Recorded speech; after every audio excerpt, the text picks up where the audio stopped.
আজ আমি আমার 40 মিলিয়ন সাবস্ক্রাইবারকে দিতে চলেছি এই সমস্ত 40টা কার। এটা একটা পর্স, একটা ক্রাইসলার আর একটা টেসলা, যাতে 40 মিলিয়নের র‍্যাপ লাগানো আছে, আর এমনকি একটা স্পঞ্জ বব কারও। এটা আমি নিজে পছন্দ করেছি।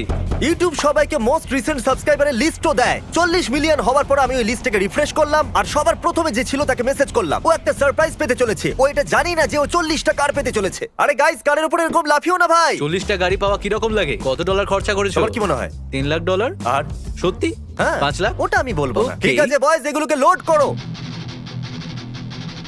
এখন 40টা কার হলারের উপরে লোড হয়ে গেছে। যেহেতু আমার ওই সাবস্ক্রাইবার 10 ঘন্টা দূরত্বে আছে, আর আমি এই 10 ঘন্টা যাত্রাটা 40 বার করতে চাই না, সেটা বোকামো হবে। তাহলে চলো যাওয়া যাক। 10 ঘন্টার যাত্রা করে অবশেষে আমরা পৌঁছেই গেলাম। চলো কিছু কার্স গিভঅ্যাওয়ে করা যাক। ভয় লাগছে। কাল তুমি নক করো। হেই, তাহলে তুমি লু। হ্যাঁ, কেমন আছো? তোমার কি মনে হয়েছিল আমরা